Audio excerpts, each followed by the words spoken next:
It was a normal afternoon when I was playing Minecraft, trying to think of different materials to build some starter houses with, when it hit me. Can those same principles be applied to Dark Souls? What if I could turn this idea into a super dumb, super fun Dark Souls challenge? And thus, the challenge was born. For this challenge, I must beat every boss with a different weapon material.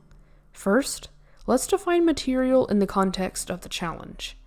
The material of the weapon is just what the weapon is made of, but can also be applied to other concepts such as elements or gravity, which is more of a force than a material, but can be counted as a different weapon material for this challenge. This leads into the next rule. The material of the weapon must be what is used to kill the boss.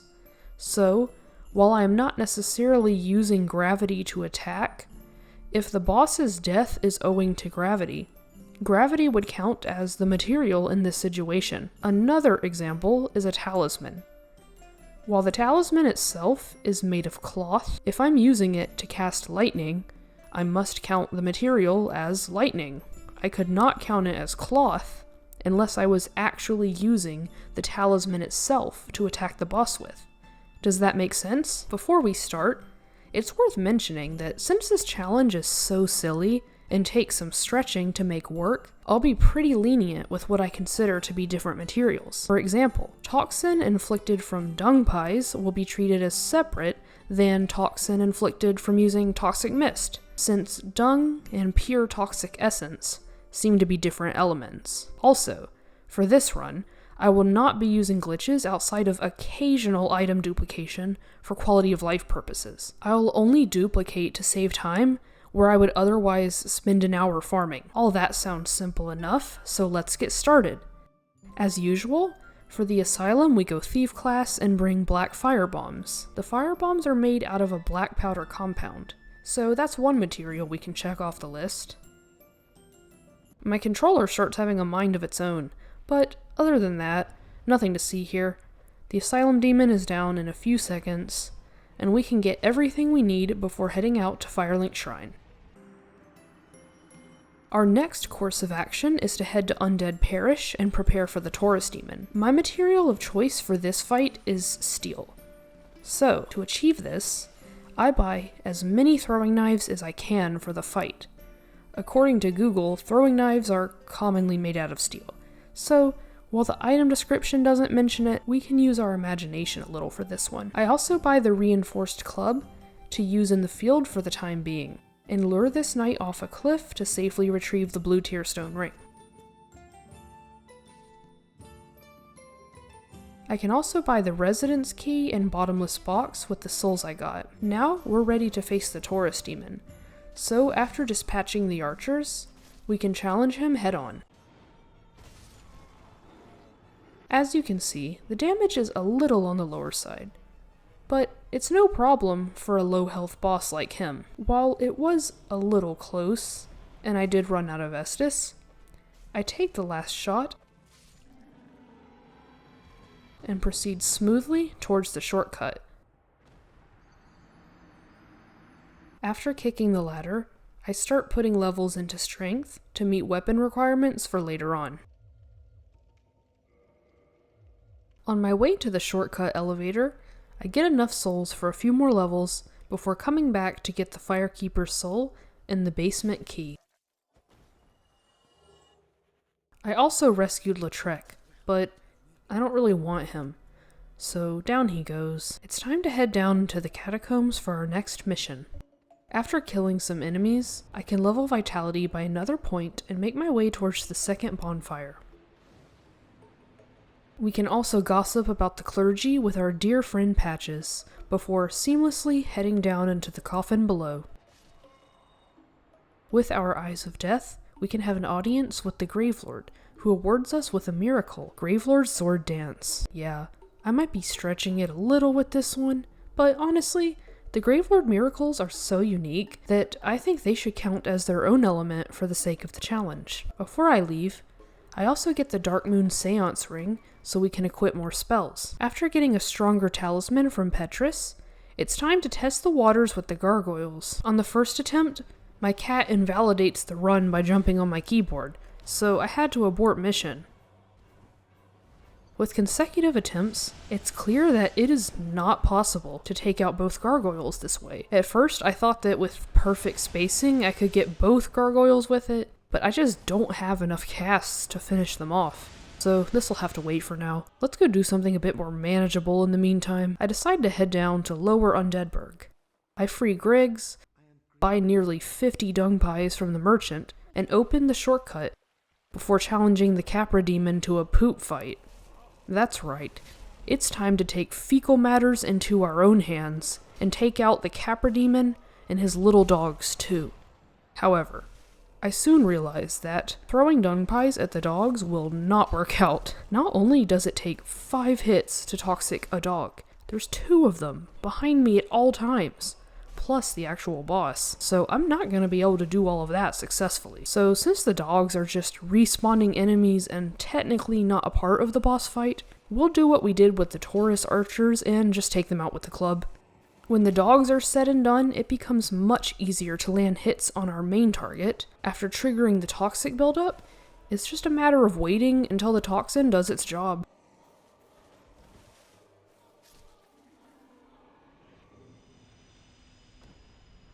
With that out of the way, we can head into the depths to complete our original objective. Some of you might have figured out what I came down here for already. After popping 10 humanities, I farm basilisks for a bit until we can get the 10 Eyes of Death required for another Gravelord miracle. It actually doesn't take that long to get all 10, so while we're down here, we might as well take out the area boss. A new weapon material is already down here for us, so with the Crystal Straight Sword equipped, we can challenge the Gaping Dragon. The blue Tearstone ring is way more helpful than I give it credit for. The Crystal Straight Sword also does good damage against this boss, and in no time, the Gaping Dragon goes down.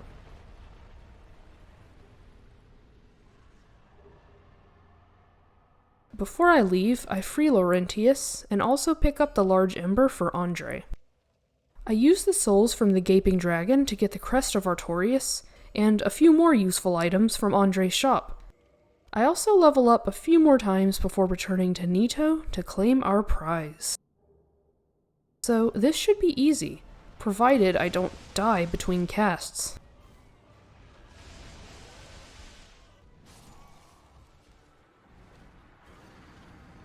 I decided to try opening with the Greatsword dance, and as you can see, the damage is absolutely bonkers. This and the other miracle are more than enough to make easy work of the gargoyles.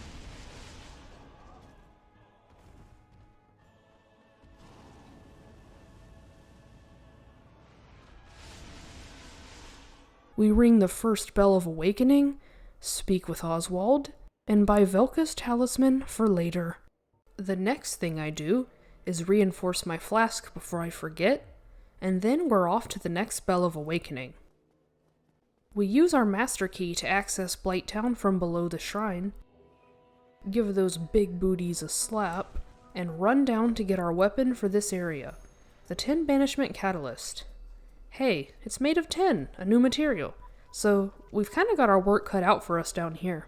I try my luck with the toxic dart blowers to get the Firekeeper soul before going to the bonfire, and we all know how that goes. After making my way back down, I claim the bonfire to avoid further setbacks, and head towards the other side of the map for another weapon. This time, it's the whip, which we'll need in the near future. Luckily for us, the 10 Banishment Catalyst doubles as a melee weapon, and while the damage is subpar compared to a dedicated melee weapon, it's better than whacking her with, say, the default Catalyst. I get stuck on the spider leg and die to her AoE on the first try, but overall this fight wasn't too difficult. I ran out of Estus since I got caught in the lava so much, but this fight was pretty straightforward. With Quelaag defeated, it's time to ring the second bell and rest a bit, leveling up our intelligence and strength for the road. While we're here, we might as well take care of her brother next. It's as simple as aggroing him and running to the fog gate to cheese him. It's as simple running to the fog gate to cheese. It's as simple as running to the fog gate to cheese him. And while I technically hit him with my fist, look at that pathetic damage. I think it's the fall itself that ultimately took him out, so we'll give gravity the credit for this one. With those souls, I go ahead and get strength to 25. With nothing to do down below for now, I decide to take a peaceful walk through the valley to reach our hidden forest retreat up above. Here we immediately can get the Grass Crest shield, which will be useful for the entirety of the playthrough. I take care of the Black Knight blocking the way, and head up the hill to activate the crest and claim the hidden bonfire. For the area boss, we'll use leather as our weapon material.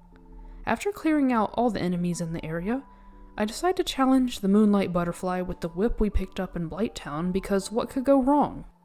I've never fought this thing with a whip, but I was looking forward to utilizing its range against an evasive enemy like this one.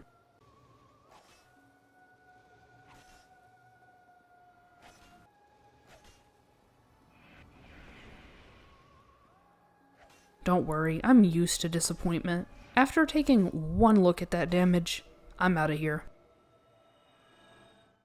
Since I don't feel like waiting an hour to kill this thing, I head back to the parish, get rid of the demon, and go to Andre to upgrade the whip to +5. So that definitely helps, but it's hardly enough to cancel out the health it gets back from its healing.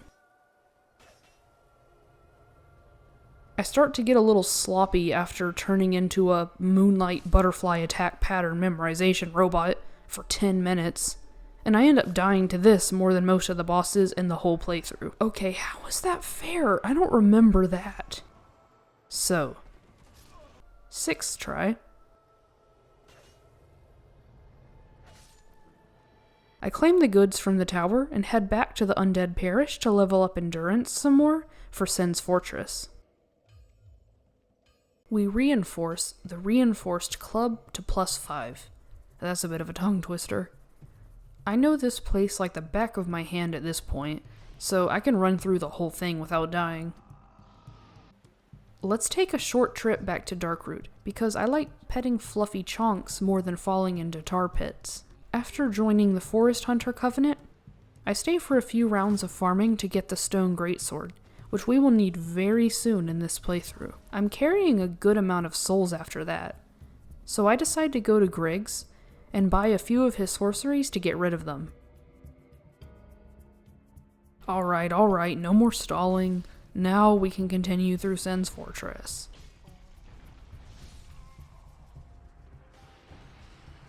I talk to Siegmeyer during my adventures, and don't stop again until I reach the bonfire, which was surprisingly painless this time around. I quickly take out the fireball-throwing giant so that I am free to loot the items in the area. Of course, I don't forget to jump across to the Lone Tower, where we can buy some goodies from the Crestfallen Merchant, and of course, get the cage key to open the lift shortcut. I don't know how useful he'll be during this playthrough, but I decide to free Logan while we're here. More importantly, we can pick up a pretty good soul item to help us on our journey. With all the errands done, we can challenge the Iron Golem.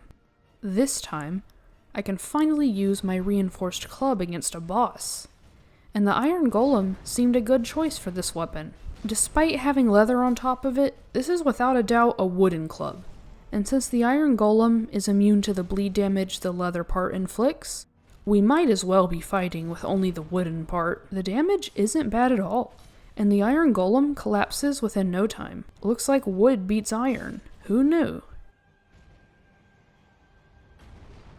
It's time to be whisked away for a getaway in sunny Anorlando, where we can rest at a pre-kindled bonfire to level up in luxury.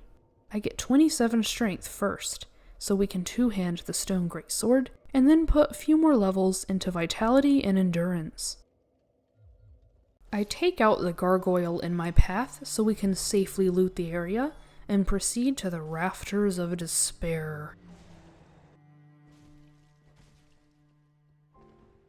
Once we've proven ourselves, we can activate the spinning stairs and head towards the main building, where another gargoyle waits to test our skills.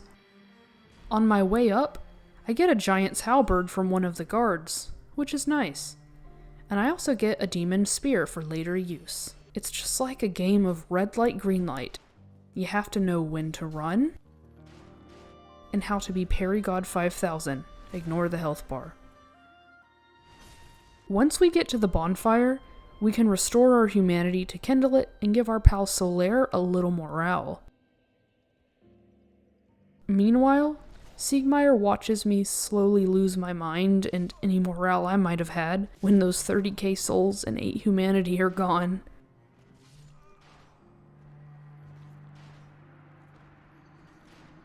He awards me with something that I ultimately will not even use. I die before I can get this shortcut the proper way, so I do a simple jump skip since I'm too lazy to go through that whole Silver Knight room again. Now we can finally open the door to the cathedral and speak with the blacksmith to reinforce the stone greatsword to +2. I realize that there is no way for me to light roll with this weapon, so I backtrack all the way across the bridge, up the lift, down the lift, through the parish, through the woods, and finally to the watchtower.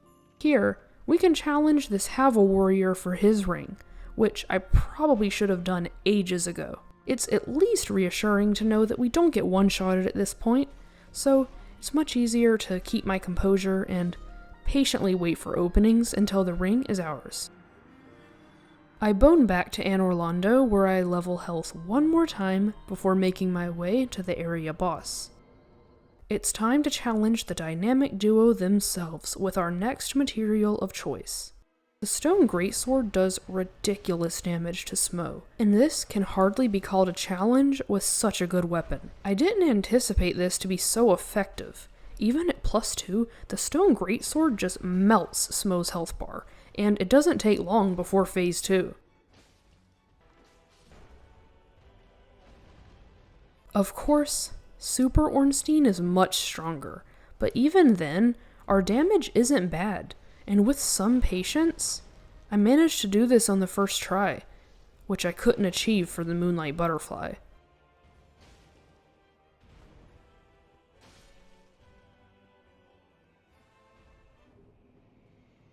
We can claim our Leo ring and the coveted Lord Vessel, with plenty of souls to dump into health and stamina before departing. The last thing I do here is ascend a spear into the Moonlight Butterfly horn and upgrade it twice before returning to the Darkroot Garden to face the next boss on the list. I think a horn can be considered a unique material in itself. If you want to get technical, the horn could be made of all kinds of things like keratin. And also, this is the only horn weapon you can find in the world of Lordran, so that makes this weapon pretty special, right? Explanations aside, it's time to see how our Moonlight Butterfly horn fares against Seath. The pure magic damage shouldn't be a problem here. As far as I remember, Seath doesn't have extreme magic resistance or anything. The damage is not overpowered like last time, but just enough to make this fight manageable and fair at the same time.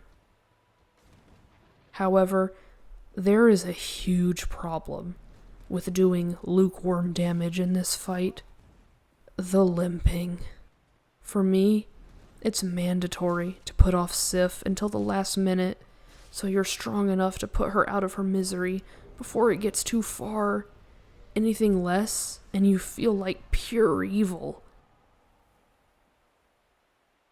After paying our respects, we have a lot of work to do to prepare for the next fight. We go ahead and join the Servants of Chaos, and upgrade our Pyromancy Flame all the way to +12 with all the soul items we have.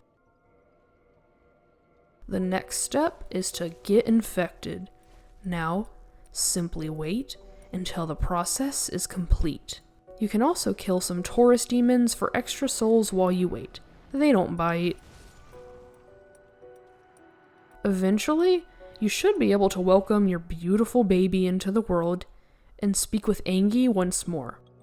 I have access to the pyromancies we'll need for this run, and I also have enough souls to upgrade my pyromancy flame to plus 13. I don't have any soul items to duplicate, so I do things the old-fashioned way and kill some enemies down in Anor Londo to get the souls I need.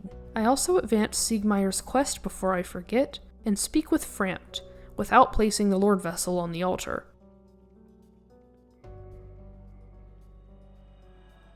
I sell various items to him to accumulate the souls we need for Angie's pyromancies, but in hindsight, I don't know why I didn't just duplicate the boss souls I had to make things quicker. I buy Poison Mist and then use the rest to upgrade my pyromancy flame again, which was a mistake because I should have just saved up to buy Toxic Mist. Another mistake I made was going into the Stray Demon fight with just 3 casts of Poison Mist. Don't be an idiot like me. Make sure you look at how much health a boss has before just winging it, because otherwise, you'll be in there for 30 minutes and realize you don't have enough casts to finish it off. Another tip. Make sure you actually know how to aim the spell, because you wouldn't want to miss its voluptuous hurt box. So after this failure of a fight, I kind of go on a wild goose chase to get items I thought would make this fight possible. The first thing I try to get is the Dusk Crown Ring to get a few more casts. The next thing I do is head back to Blighttown to pick up another copy of Poison Mist to help even further. So with both those things, we have 9 casts of Poison Mist, but each one takes 3 minutes, which means we have to wait around for 27 minutes if we're gonna kill this thing. And that's assuming all 9 casts are just enough to kill it. And if we make a mistake and die, we have to start the whole process all over again. I think it goes without saying that this whole process was very painful. And I end up trying to go through Lost Izalith because I forgot that I didn't actually place the Lord Vessel yet. I guess I just saw that fog wall in the distance and was like, huh, must be a glitch. Forget it, I'm duplicating souls for this. Now we have enough for Toxic Mist, which I try out in hopes of it getting the job done in place of its weaker counterpart. But we have a problem. We don't actually get an extra cast from the Dusk Crown Ring, since it adds half of your current casts. What, you actually thought the game would round it up for you? Not a chance. I go ahead and spend the excess duplication souls on Laurentius's shop, and drag my sorry self back to the asylum. We have 1 cast, only 1, so we'll see how it goes. I'll check back with you guys in 10 minutes.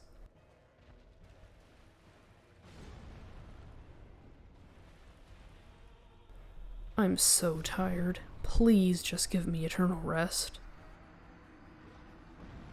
All hope is not lost. While I had to rework a lot of the planning I had done to make this run work, there was another option in our reach. All we needed was a modest amount of souls. You know, only about 217,000. The duplication glitch saves us an hour of farming, and we can get 25 faith in order to join the Warriors of Sunlight Covenant and get a lightning spear. To get rid of these unearned souls, I buy a few upgrade materials that I would have otherwise spent these on had I farmed instead. I pick up the Ring of the Sun Princess just in case, and stop by the Dark Moon Tomb to get the Ring of the Sun's Firstborn for an extra boost. I end up trading the Sun Princess ring for the Dusk Crown ring in order to have enough casts to finish it off. And that's an ordeal finally conquered. I was able to escape the hell I created for myself. Of course, we get the Peculiar Doll before returning to Firelink Shrine, and use the souls from the Stray Demon to finish upgrading our first Pyromancy Flame. The next logical course of action is to make our way to the Painted World of Ariamis. So, at the bonfire, I go ahead and prepare Toxic Mist for our next target. While I was trying to land safely after getting this item, one of the enemies kindly footstools me into the main courtyard, and I miraculously survived the fall, so it was like a shortcut to the shortcut. How convenient. I decide to let these guys simmer for a bit, while I collect items for a little passive income, which I of course quickly lose trying to open the contraption.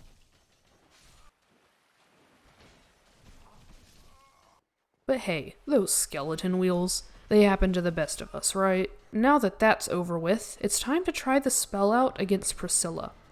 She has far less health than the stray demon, so this shouldn't be much of a problem. I try to aggro her just in case it's required for the toxic, but that doesn't seem to help either. After a few attempts, I wasn't sure if I was actually getting her to step into the cloud, and I also started gaslighting myself, thinking maybe she can't be toxic while invisible, but that's ridiculous. So I calmed down a bit, and decide to do a quick test when she's visible to be absolutely certain I am hitting her with the spell. And, as you can see, she was being hit, but her resistance is too high to get her in one cast, so we'll make a quick change of plans again.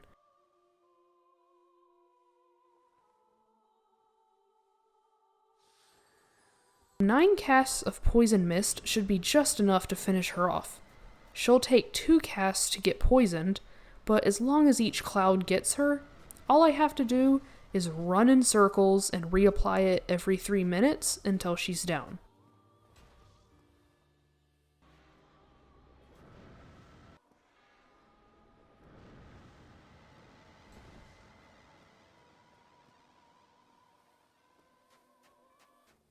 After a little over 20 minutes or so, she goes down, and we can leave the Painted World, returning to Anor Londo, where I get a little more vitality. After the Painted World, there aren't many places we can go without the Lord Vessel, so I decided it's time to head back into the catacombs to get that over with. It's pretty hard to make yourself known in this area without the wheels having something to say about it, but when you get lucky enough to make it across, you can take out the last necromancer for an early skull lantern, as well as the local Black Knight while you're in town.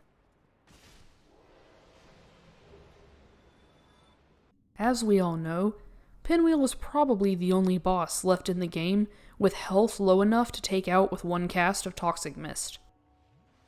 We just have to hope his resistance is also low enough. This should be easy enough, but he is pretty evasive, so it might take a couple of tries to actually get him to stay in the cloud long enough.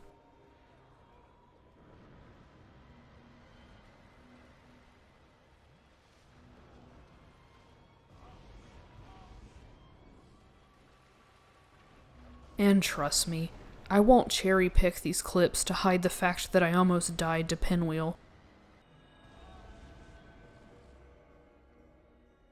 So I think it was on the 4th attempt that we finally got him, and thankfully, his resistance is low enough, and we don't have to resort to the backup plan, which was to beat him up with a piece of cloth.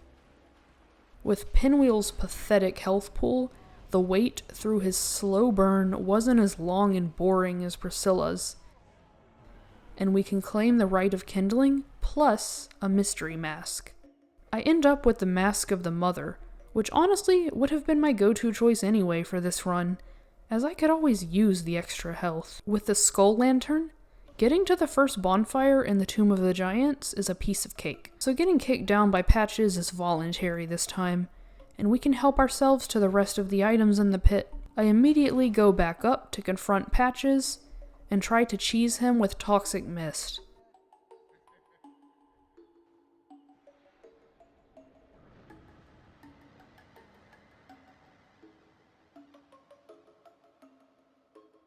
That was anticlimactic.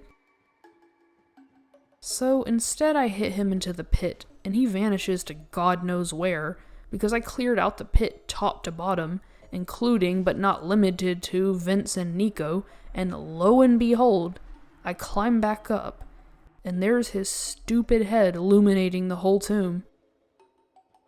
Of course, when I accidentally aggro him, I was just trying to kick him off the ledge, he decides to show up, but I guess killing him the honorable way isn't really that difficult.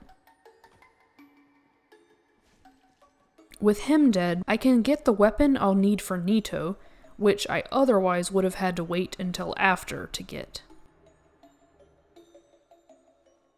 Before I leave, I ascend it to +3. For the time being, Nito will have to wait, because first, we need to place the Lord Vessel. Before doing that, there's one more boss I need to get out of the way, or should I say 4. Ingward gives us the key to the seal, and we open that thing up right away. Now that the path to the boss is open, it's time to prepare our material of choice, exoskeleton. That counts, right? Anyways, we turn a +10 falchion into Quelaag's Fury Sword, and according to the item description, it's made of shells, spikes, and humanity. But we'll just call it an exoskeleton, or even just a shell will do. In order to upgrade it, we need quite a bit of demon titanite. So I have an arduous session of killing the demons below Sin's fortress, which took way longer than I'd like to admit. Maybe it would be easier to just go to Snuggly for some free pieces of demon titanite.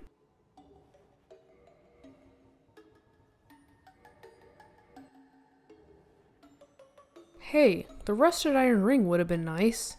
I wish I had remembered to get that the first time I came back here. After killing all the titanite demons we can access, Quelaag's Fury Sword can be upgraded to +4. And to make sure our DPS is as high as possible, I pop 10 humanities for the extra damage boost. Unfortunately, the smell of all those soft humanities makes me irresistible to the 4 kings. So I'll have to live with the fact that some of those are going to the void. I don't get them on the first try, but even from this attempt, I am a little relieved to see how high the damage output is.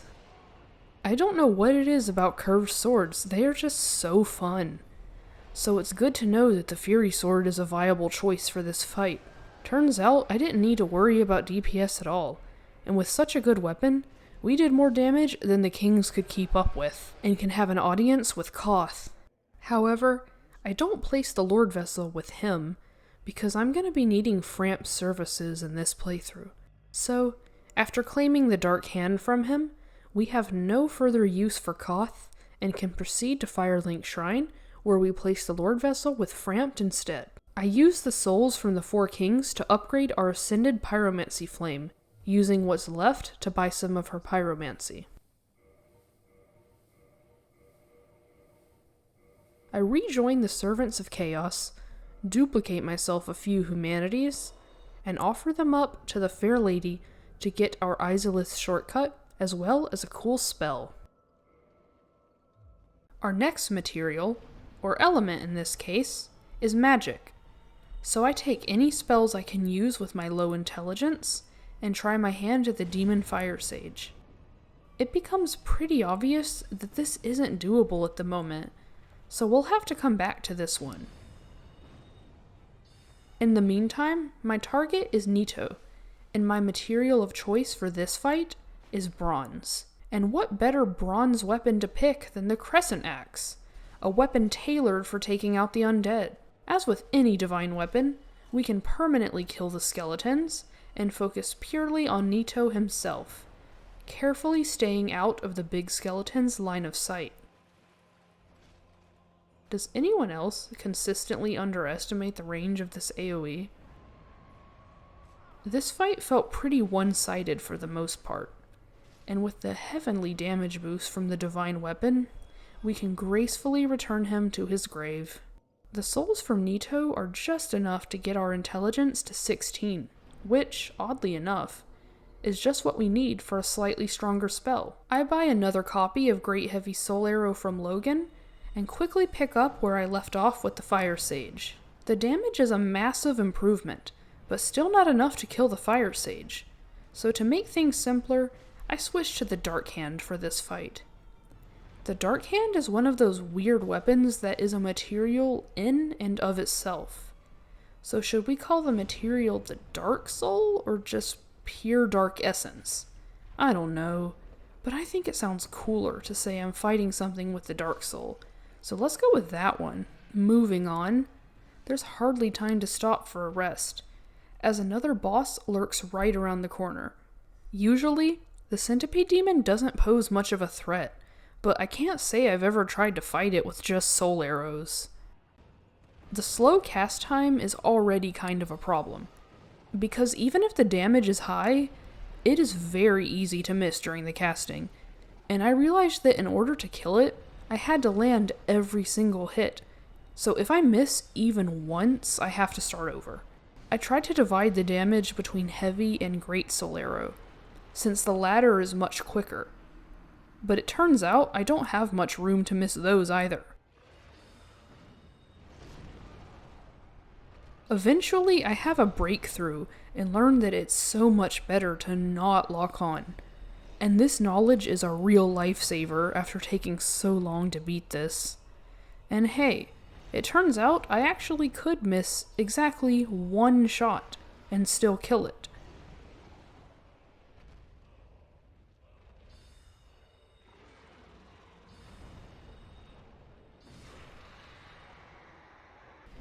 It felt really good to get that over with, and I get endurance to 20 before moving on. Let's take a little break from Isolith and go to the Duke's Archives instead. I didn't forget my rare ring of sacrifice for this one either. Remember, kids, always pack your rare ring of sacrifice, even if you think you won't be cursed.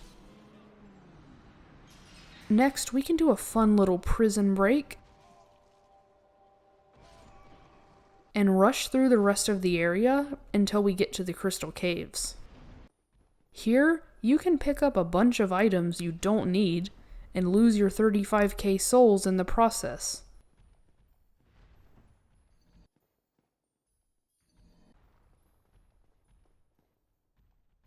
I take out all the clams before challenging Seath, since they tend to sneak in before the cutscene, and they give us a few pieces of Twinkling Titanite for our troubles. With my material decided, it's as simple as breaking the crystal and fighting him as usual, just with a rather unconventional weapon. We're using the demon's catalyst we got from the demon Firesage to challenge Seath, which is made out of molten rock, or igneous rock, whichever term you prefer. The damage isn't bad at all, it's nothing crazy, but also much better than what you'd expect from a catalyst. I had a few close calls during this fight too, nearly getting cursed on a few occasions, but without his curse buildup, this guy doesn't stand a chance against a pointy rock. With 60k souls in our pocket and some soul items, we can splurge on some pyromancy upgrades with Quelaag. The shortcut is open, and we could skip everything leading to the boss if we wanted. But I backtracked to the Land Before Time anyway, to pick up a few more soul items, and now we can finish upgrading our pyromancy flame and advance Quelaag's quest before challenging the Bed of Chaos. I've stalled this fight long enough. It's time to suck it up and challenge my least favorite boss with my material of choice. Hair. You heard right. I'm gonna kill her with a strand of hair, because that's all she's worth to me. When I go for the other chaos ball thingy, the hitbox on the hair suddenly decides to be realistic. Come on, this is ridiculous. Thank God, I was getting a little nervous there for a second. Alright, second try. We can do this. Let's not screw this up. Just one hit. One hit is all we need. And it's done. It's done! I actually beat her on my second try. This is the first Dark Souls playthrough where I've ever managed to do that, and it was with a piece of hair. We deliver the good news to her daughter, and buy most of the stuff from her shop just because. Finally, the moment has come to go to the DLC. I wish I were talking about Elden Ring.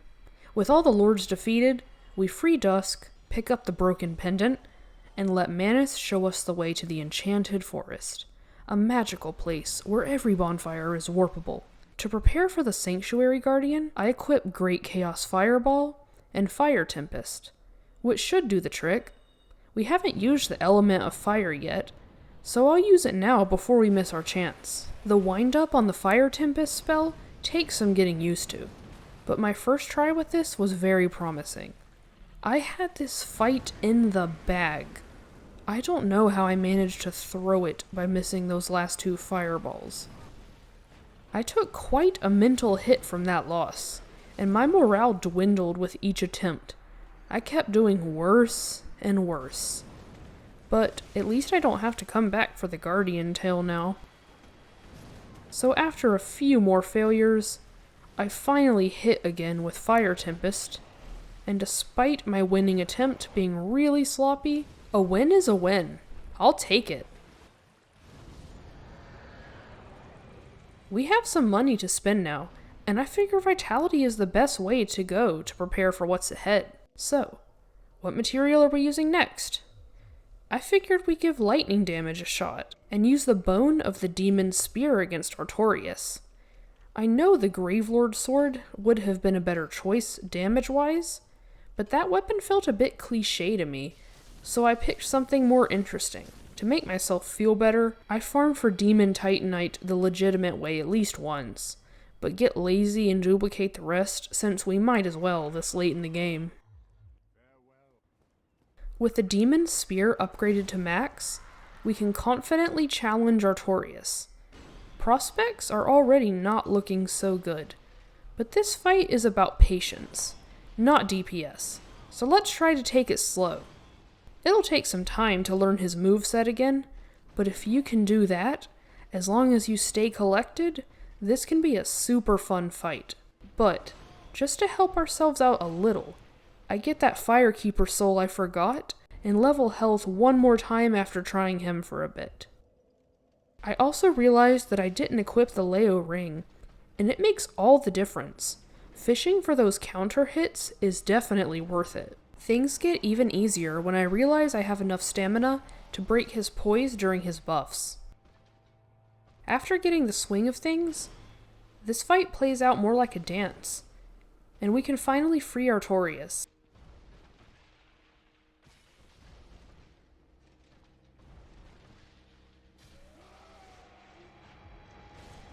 I give his soul to Kieran, which was probably a mistake because I'm a little pressed for souls at the moment, but nevertheless, her gift will be useful to us in the near future, and we'll get straight to leveling our decks so we can use it.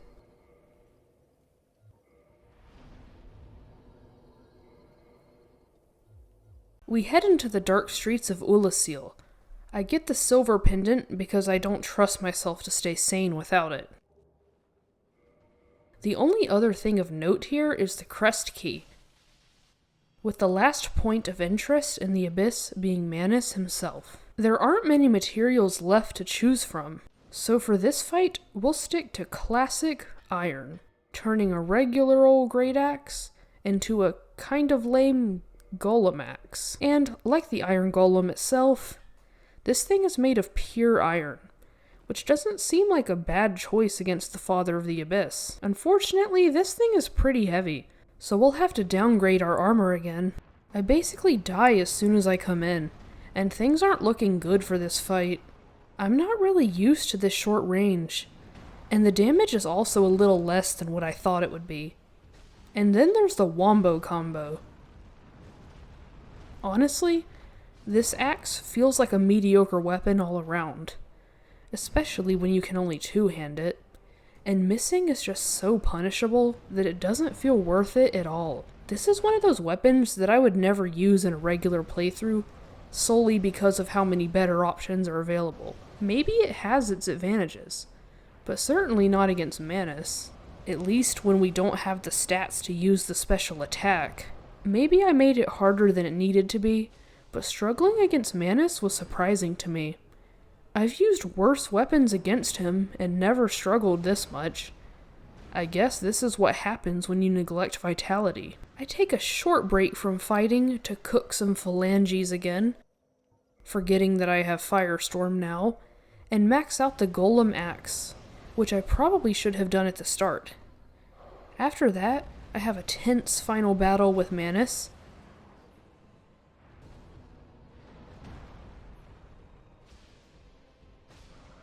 and after over an hour, can slay him and speak to the princess, who's free, but traumatized. I've already got out my next weapon and start leveling dex again. I go back to Artorias' arena to get a Soul of a Hero to put even more points into dex. Kalameet burns us to a crisp, so we let Goff do what he does best and put our brass halberd to the test. Here we go again. The definition of insanity. Why my weapon isn't upgraded to max level already, I don't know. So our damage isn't that high. Still, let's look at the bright side. We don't have to chop his tail this time, so most of the difficult part is gone. But that's not to say this is going to be an easy fight. We all know it won't. I decide to go all or nothing again and kill these dudes outside the town until we have enough souls to max out the giant's halberd. We might be here a while, so we might as well optimize what we got. Kalameet isn't particularly weak to lightning, unlike most dragons in the Soul series. In fact, he is one of the most lightning-resistant bosses in the game. This made our weapon of choice present a good challenge, and this Kalameet victory truly felt earned. Now that the DLC is done, there's nothing left to do except the final boss. Or is there? There's still one more optional boss we haven't bullied yet, and with another boss comes another opportunity to choose a weapon. Okay, this might be a little silly, but I'm gonna count a tail as a material, and the most taily looking out of all the tails to me is the Guardian tail. Plus, we haven't used whips at all, aside from the Moonlight Butterfly, so this should be interesting. I accidentally sold my Dark Moon Seance ring, so I'll have to kill Guinevere this time. Sorry, Guinevere. Before challenging Gwyndolin, I upgrade the tail as much as I can without the very large ember. Nothing much to see here. Gwyndolin only has 3 attacks. I mean, what can I really say about this one? It's pretty straightforward. But don't take it from me. Take it from this raw gameplay footage.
Well, thanks for staying with me. I appreciate it. I told you, it's all about perseverance. I think what you saw speaks for itself, but I have a confession to make. I've never first tried Gwyndolin in any Dark Souls playthrough. I'm serious. Before we get to Gwyndolin's dad, we'll need to do a little farming to meet the dexterity requirement for our final weapon. Just a few rounds of firestorming and we're there. So without further ado, let's get Gwyn. The 4 souls are in the pot, so let's talk about our weapon, the Gold Tracer. Whether that refers to the element or color is up for debate. But come on, this isn't the first time we've had to stretch it just a little. You may be wondering why I picked this over the Dark Silver Tracer, which, with the Hornet's Ring, would be perfect for exploiting Gwyn, with its ridiculous critical damage and all. But the reason is pretty simple. I just felt like doing it without parrying this time, to make it feel a little more exciting. The Gold Tracer has excellent DPS, and even staggers him pretty quickly. We just have to be wary of our low health. It's alright though, this isn't one of those fights I would expect to do without dying.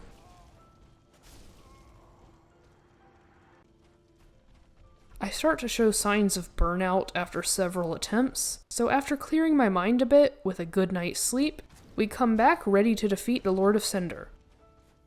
By now, it's like Artorias. I've familiarized myself with his moves again, and can appreciate the dance-like pace of the fight. Well, the Lord of Cinder is no more, so it's time to make our choice for the fate of Lordran.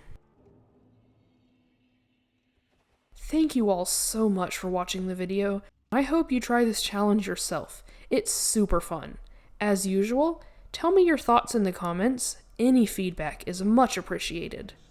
You can even give me an idea for a future video if you want.